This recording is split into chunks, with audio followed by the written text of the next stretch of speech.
Think the Game Boy Advance was just about Pokemon and Mario? Think again. This little purple brick had some of the best RPGs ever made, and a bunch of them still hit harder than modern titles in 2025. We're talking deep stories, clever combat, and hidden gems that most gamers completely slept on. So if you're ready to dust off the GBA or fire up an emulator, you'll want to stick around.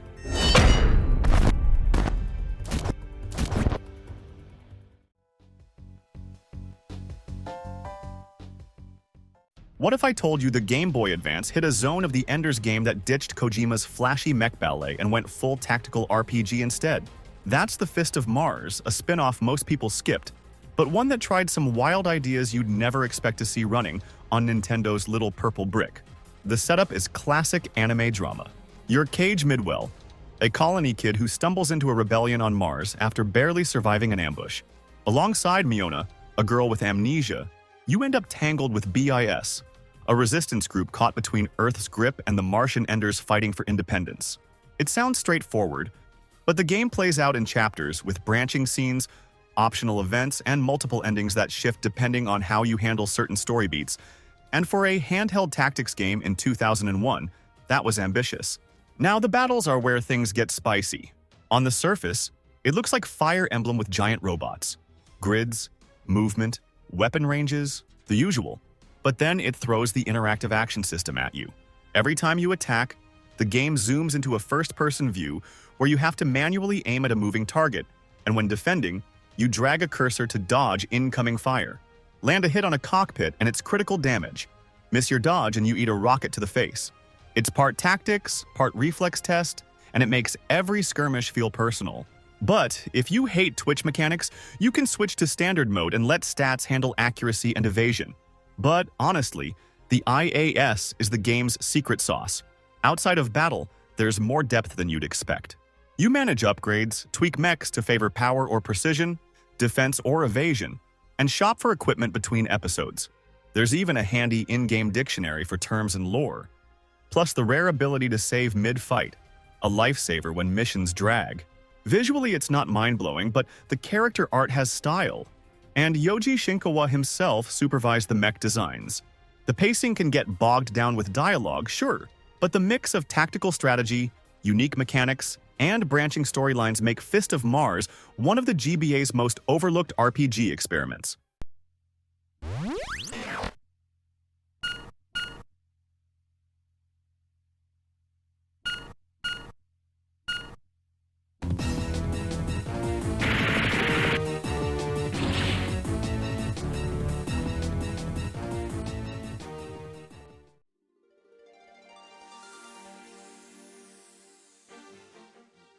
Forget the usual move, attack, and end turn routine. Yggdra Union Will Never Fight Alone takes the strategy RPG playbook, tears it apart, and rebuilds it into something brutal and brilliant. Born on the Game Boy Advance, it looks like a simple fantasy war tale at first glance, but under the hood, it hides one of the most inventive systems the genre has ever pulled off. The setup is classic on paper. Princess Yggdra flees her fallen kingdom with the sacred sword, Gran Centurio, teaming up with a ragtag rebel named Milanor to fight back against the Empire. Sounds familiar, right? But the second you touch the battlefield, you realize this isn't Fire Emblem with a new paint job. Every turn revolves around tactics cards. Draw one, and it sets your movement, power, and sometimes a skill that only triggers if your unit matches the card's weapon type. It feels less like pushing pawns around and more like playing chess with a deck of spells. And then comes the union system. Men form X-shaped unions, and women form plus-shaped unions, letting you chain multiple units into one clash. Positioning suddenly decides whether you crush a squad or watch your morale evaporate. Speaking of morale, forget HP bars. Units fight until their spirit breaks, and every clash chips away at that invisible lifeline. Terrain flips the odds. Forests, bridges, and forts can turn a losing skirmish into a last-second win, and even golems can smash bridges to change the map mid-fight.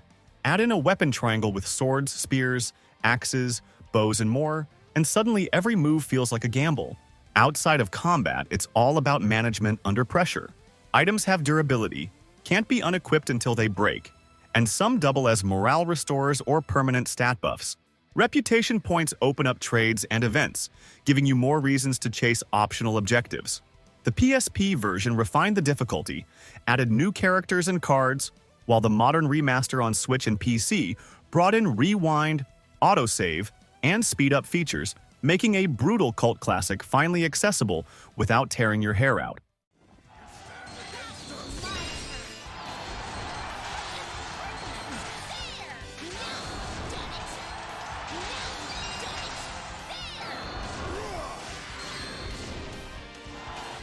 Quite a skilled warrior.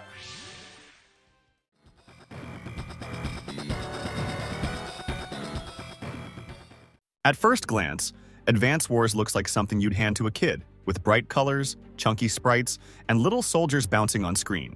But the moment you press N-turn, you realize this isn't toy box fun. It's war distilled into pure tactics, and every single mistake you make comes back to haunt you. This Game Boy Advance classic may look cute, but it teaches strategy with a steel boot. The setup is simple enough. You're the advisor for the Orange Star Army, guiding a cast of young commanding officers like Andy, Sammy, and Max. At first, it feels like a Saturday morning cartoon about toy soldiers, but then the plot escalates into a continent-wide war, with rival nations and eventually the sinister Black Hole Army pulling the strings. Gameplay is where Advance Wars earns its legendary status. Every match boils down to two win conditions: capture the enemy's HQ or wipe out all their forces, which is easy to say, but painful to pull off. Cities and bases aren't just pretty tiles, they're your economy. Capture them, and they'll generate funds every day while also repairing your units, but lose them, and watch your army starve. Infantry and mechs might feel weak, but they're the backbone of your empire since only they can seize property. The unit roster is deceptively deep. 18 different types, from humble tanks to long-range rockets, submarines, and bombers. Each one has fuel and ammo limits, forcing you to manage supplies or risk watching a jet crash into the sea. Terrain and weather matter too. Forests, mountains, rain, fog of war. Every little detail twists the battlefield in ways you can't exploit or get crushed by if you're sloppy. And then there are the CO powers. Fill that meter and unleash game-changing skills like Andy's global repair, Olaf's sudden blizzard, or Nell's infamous luck-based crits. These moments flip battles in an instant, rewarding aggression and timing. Outside the main campaign, you've got war room challenges, a shop run by Hachi where you unlock maps and COs, and even a full map editor to design your own nightmares. There are no RPG-style upgrades. Your growth comes from mastering strategy and hunting for S ranks. Advance Wars may look like child's play, but it's still one of the smartest, most addictive strategy games ever dropped on a handheld.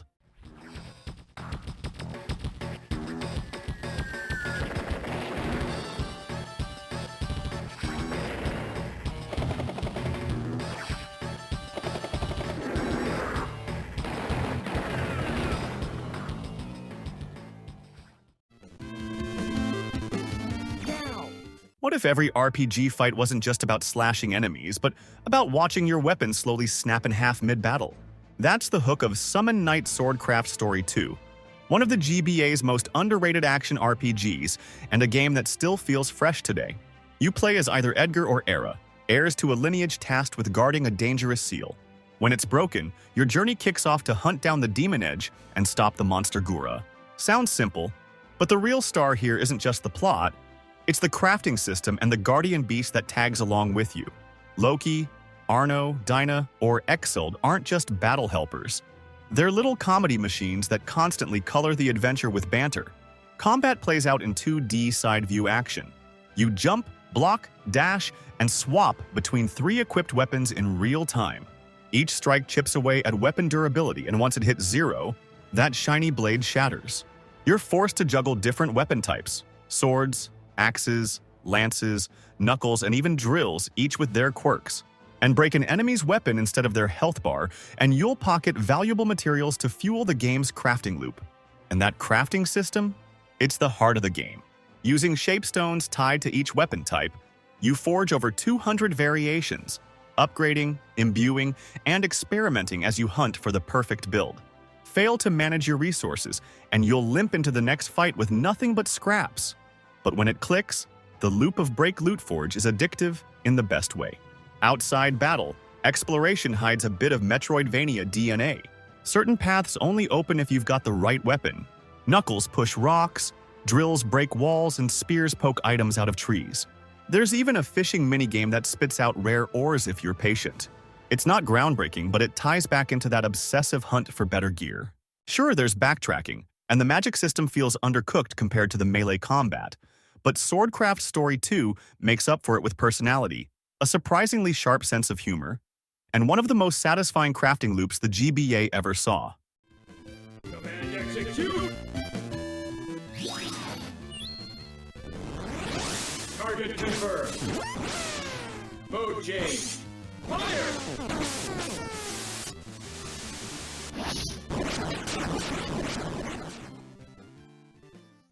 If you're having fun so far, drop a like and let me know in the comments what you'd love to see in the next video. Yep, this is part of a full series, and I'm leaving the playlist link down in the description and in the card at the end, so don't miss it. Your comments give the algorithm a reason to keep this channel breathing, and yes, I really do check and reply to every single one. And if you haven't subscribed yet, come on, don't let your buddy Sage wander the YouTube wilderness alone. Hit that sub button and stick around. We're dropping new videos every single day, and you won't want to miss what's coming next. Back on the GBA, most RPGs stuck to turn-based menus. Then Battle Network 3 showed up and said, nah, let's mix real-time chaos with deck building and call it a day. And somehow, it works brilliantly. The story throws LAN and Megaman.X into another WWW plot, this time disguised as the flashy N1 Grand Prix. What starts as a simple tournament escalates into a chase for the Tetracodes and the release of Alpha, a corrupted prototype of the internet. The stakes hit harder than you'd expect from a GBA game, leading to one of the series' most emotional moments. You don't need to play the first two games, but knowing them makes the payoff even better. Combat is where BN3 cements its legend. Battles play out on a 3x3 grid for you and the enemy, and it's all real-time. You're dodging shots, lining up Buster Fire, and waiting for the custom gauge to unlock new chips. Then you drop a combo, chain into a program advance, and watch the enemy melt. It's quick, it's tactical, and it never gets old. But the real star is the new Navi customizer. Instead of just dumping power-ups into Mega Man, you slot puzzle piece programs onto a grid with strict rules. Mess it up, and Mega Man glitches, sometimes in hilarious ways, like randomly walking backward in battle. Nail it, and you get faster gauges, more HP, or wild effects that break fights wide open. Throw in style changes, virus breeding for unique chips, and a library system that tracks every card. And suddenly, the metagame outside of combat is just as addictive. Version differences add spice. White gives you Mistman and Ground style, while blue swaps in Bowman, Shadow style, and the notorious folderback chip that resets your entire deck mid-fight. It's broken, it's beautiful, and it makes blue the power gamer's pick. Post-game content, brutal gauntlets, hidden bosses, and the absurdly strong Hubatch program that grants a buffet of perks at the cost of cutting your HP in half, unless you find a way to cheat the system.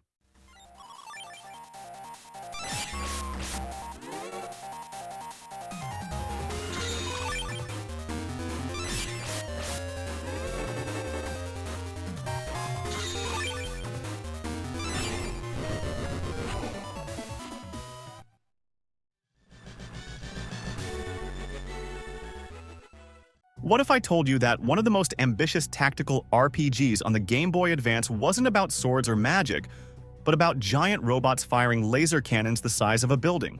That's Super Robot Wars Original Generation 2, and it takes everything the first game built and cranks it up until the handheld practically sweats. The story takes place 6 months after the First War, and peace doesn't last. Remnants of the Divine Crusaders, the Shadow Mirror, and the Alien Einst rise up, while the ATX and SRX teams return alongside newcomers like Lamia and Arado. And yeah, Lamia's awkward way of speaking in the English version became infamous enough to stick as part of her charm. You don't have to play the first game to enjoy this one, because the game recaps the key events, but veterans will definitely catch more references and returning story arcs. But let's talk gameplay, because that's where OG2 really shows off. The grid-based combat feels tighter, faster, and way more brutal. Units live and die by will, a morale system that makes your attacks hit harder and even unlocks advanced weapons mid-battle. Spirit commands give your pilots anime-style powers like extra turns, guaranteed hits, and emergency heals, but SP is always running low, so you've got to gamble on when to use them. Then there's the support system. In OG1, you just had one generic assist, but here, it's split into offensive and defensive support, each with limited uses per turn. Pair that with combination attacks, where two mechs team up for ridiculous cinematic finishers, and chain attacks that rip through a line of enemies, and suddenly positioning on the map becomes life or death. Oh, and map weapons are way more common now, so don't get cocky with clustered units. Outside of battle, you'll drown in customization. Pilot points let you raise stats or unlock new skills like attacker or support. Mechs can be upgraded in armor, HP, energy, and mobility, so parts, weapons, and even frame swaps turn your favorites into monsters. And if you chase battle masteries, which are the optional objectives, you not only unlock harder difficulty but also secret units, and even a hidden ending. It's longer, meaner, and way more rewarding than the first game.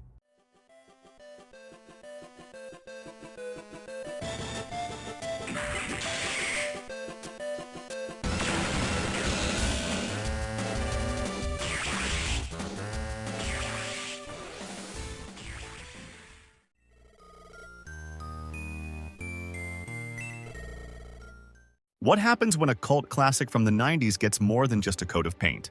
You get Shining Force Resurrection of the Dark Dragon, a Game Boy Advance remake that doesn't just revive the original, it reimagines it with new layers, new characters, and enough tactical depth to keep you glued to that tiny screen in 2025. The premise is classic fantasy. You're Max, leading a ragtag army against Runefaust's attempt to resurrect the Dark Dragon. Sounds simple, but the remake adds new story beats, expanded dialogue, and even an entire subplot with Narsha, a Runefaust princess who gives the narrative more weight. The result? A campaign that feels familiar yet fresh, with around 35 battles spread across 8 chapters. Combat is where Shining Force flexes. This is grid-based turn-driven strategy, where each unit gets one move and one action. Agility decides the order, and the remake adds a turn list so you can finally plan without guessing.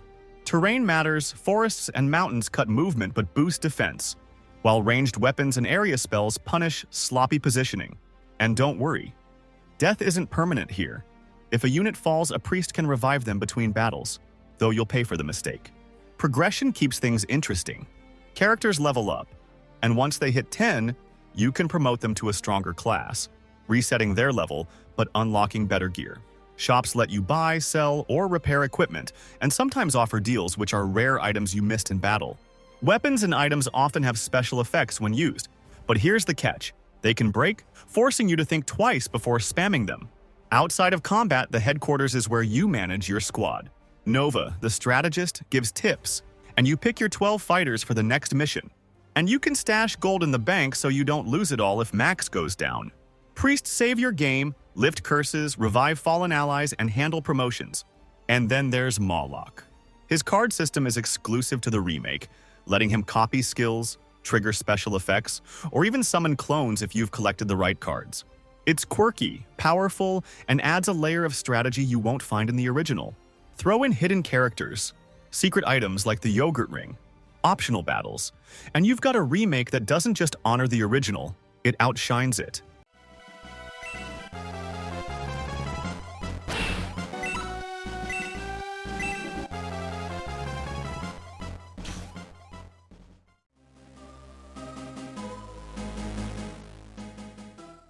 Imagine smashing a Zelda-style RPG into a side-scrolling space shooter.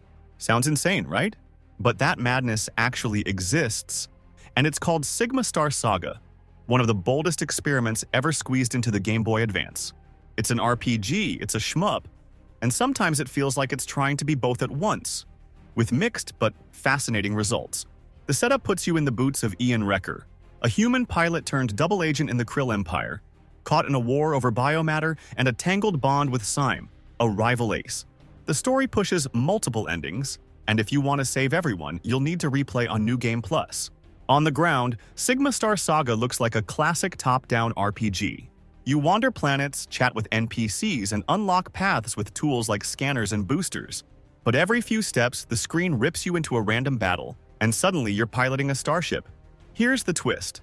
The game throws you into a random ship class every time, from nimble fighters to sluggish bombers, and each one handles differently. so you never quite know if you'll feel like an ace or a bus driver with wings. Combat is pure shmup chaos, but with RPG rules layered in. Enemies drop orbs that level up your attack and defense mid-run, and your arsenal comes from gun data. That's a modular system where you slot together a cannon, bullet, and impact to forge a weapon. 70-plus parts mean tens of thousands of possible builds, from spread shots to beams that split and ricochet. The catch?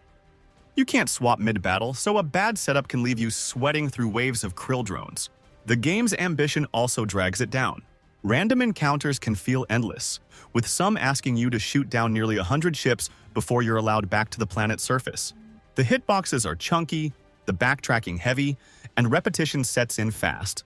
Still, when you hit a scripted mission with a massive boss fight, the hybrid clicks and you see the brilliance Way Forward was aiming for. In 2025, the new DX edition smooths out the roughest edges, with fewer encounters, smarter XP, tighter hitboxes, and modern quality-of-life fixes. It doesn't just revive a cult oddity, it finally delivers the game Sigma Star Saga always wanted to be.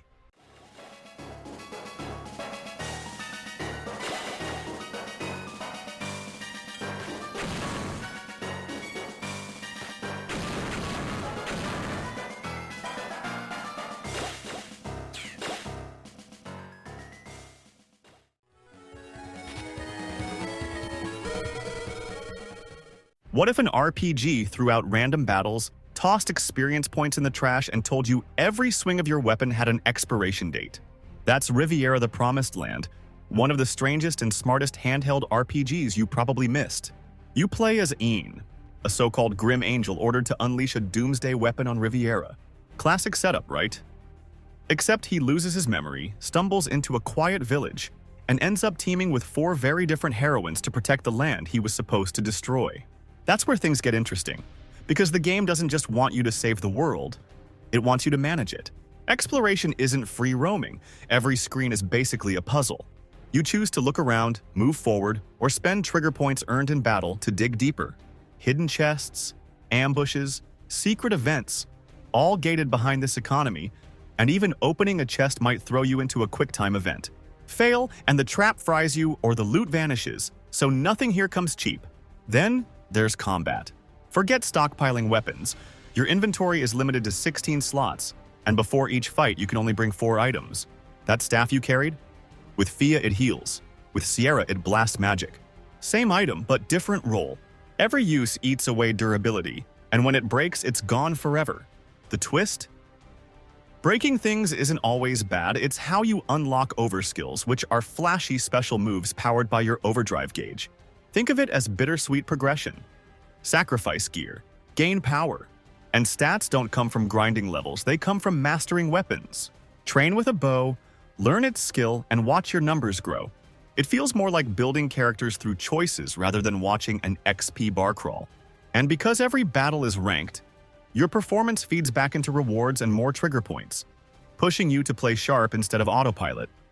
Layer in the affection system, where your decisions and who lands the finishing blow shift relationships and endings. And suddenly, Riviera feels less like a throwaway handheld RPG and more like a tactical dating sim wrapped in resource management. First released on WonderSwan and later GBA and PSP, Riviera got a full remaster in 2024 on PC and Switch. So if you want an RPG where inventory stress is half the fun, this little cult classic deserves your time.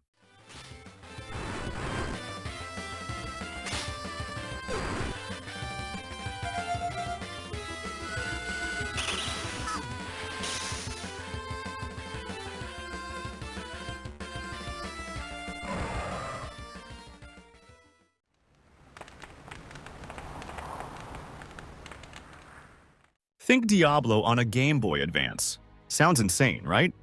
But that's exactly what Shining Soul 2 pulled off back in 2003. On paper, it's just another hack-and-slash RPG, but once you get past the chunky sprites and tiny screen, you realize Sega squeezed an absurd amount of depth into that little purple brick. The setup is classic. Light and dark fall out of balance, a corrupted knight named Deathart pops up, and behind it all lurks chaos, capital C, the kind that wants to erase everything. Story's not winning awards, but it sets the stage for what really matters: the grind, the loot, and the builds. You start by picking from 8 classes. Warrior, Archer, Sorceress, Dragonoot, Priestess, Brawler, Dark Wizard, and Ninja. Each one feels different, not just because of skills, but because weapons behave uniquely depending on who's holding them. A spear in the hands of a warrior is all thrusts, but give it to an archer and suddenly you're throwing javelins. Magic works the same way. You don't just unlock spells, you need to actually carry the right book. It's old school, but it forces you to plan instead of spamming fireballs. Leveling goes all the way to 200, with points dumped into attributes and skills. Add in the soul system, which are super moves charged by killing enemies, and you've got plenty of reasons to keep farming. Even your resistances level up as you take damage, though if you die to an element, that resistance drops. It's cruel, but it keeps you sharp. Outside of battle, the town becomes your workshop. Forging is a whole metagame, letting you combine materials like Mithril or Ori Halcon to craft series weapons like Saint, Hatred, Force, you name it. And placement and gold spent affect the outcome, so it's not just slam 3 items together. There are arenas, monster cards to collect, side quests, and even an advanced mode that unlocks after the credits, cranking the difficulty for a full replay, which is way more content than most people expect from a GBA cartridge. And then there's co-op. Link up to 4 players and suddenly, dungeons aren't just grinds, they're chaos, with loot trading, ambush puzzles, and that perfect moment when your buddy dies mid-boss and everyone laughs before inevitably wiping. Okay, Shining Soul 2 isn't flawless. Story's thin and repetition is baked in, but as a handheld dungeon crawler, it's ridiculously ambitious.